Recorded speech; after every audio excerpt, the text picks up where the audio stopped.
Welcome back. Now in this video we are going to go over our settings menu.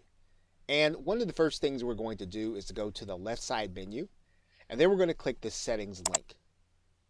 That's going to reveal to us all of the areas in the settings that we can actually change, and we're going to go through this right now.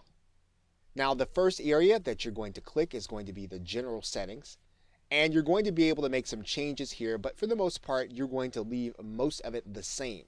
Now you can give your site a title, and in this case we've called this site test directory, and that really came from the installation. We could call this whatever we want. Now when your site appears on the search engine, you'll notice that this site title will eventually be the one that will show for your site. So you want to pick this general setting carefully and make sure it's something that you want to reflect in terms of your business. Now you'll also have the ability to write in a tagline. You'll be able to communicate what the site is about. So you want to, again, be mindful of what you want people to know about your site. Okay, so then your tagline is set up. Your WordPress address, in most cases, these two addresses will pretty much be the same. This is where you want customers to actually come when they come to your website and how you want it to be recognized. You'll have an email address, which is for your administration and for logging in and for your notifications.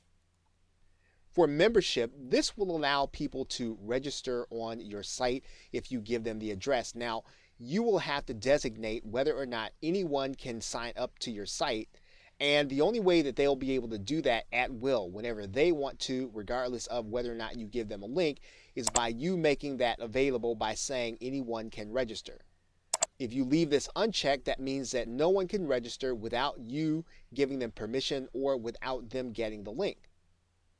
Now, when someone actually does register, automatically or otherwise, then you will give them a default role. And you'll see several of them here. And I'm going to go through the drop-down menu, and you'll notice that you have subscribers, contributors, authors, editors, and administrators. Obviously, an administrator can make all the changes that you can make. A subscriber can make none of those changes, and all of these other roles can make changes in between. In terms of the time zone, you'll want to change the time zone to be the one that reflects yours, and you're going to have to do that according to the universal time code. So if you want to find out what the universal time code is for your city, all you'll need to do is to go to Google. I'm going to do that right now. If you type in to Google UTC code for your city, typically you'll get a search result that you'll be able to go to and make the conversion. In this particular case, if we were in New York City, we would be able to find out that our UTC is going to be -4. So all we'd have to do is go to -4 inside of WordPress. Once we do that, we can pick a format that we want to have for our dates, and this is going to appear in our post. We can either leave the default settings or we can change them. We can change the time as we want it to appear on our posts. And then we can determine when we want our weeks to start in terms of how WordPress calculates them. You can start either on Sunday or Monday. And once you've done those things, you can actually hit changes, and you will have customized your WordPress general settings. Now the next thing you're going to do is you're going to go to the writing link. And when you go to that link, you're going to notice a couple of settings here. You can actually convert emoticons into graphics when they're on your display. And again, that is going to be optional. You don't have to do that. And these other settings are truly optional. You can set a default post category, and we'll talk a little bit more about categories in another video.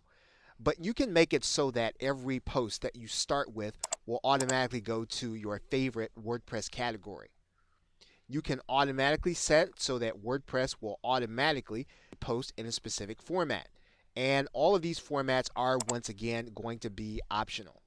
You can leave it as uncategorized and standard because you can always change your post category and your format when you're actually doing the post. And that is actually what we recommend that you do. One thing that WordPress will allow you to do is to post with an email. That would mean that you would send an email to an address that WordPress indicates, and then you would then have that appear in your WordPress blog as a post. This is an advanced concept, but one that you'll want to do by setting up your mail server, giving yourself a login name and password, and then setting a default category for your post to go through.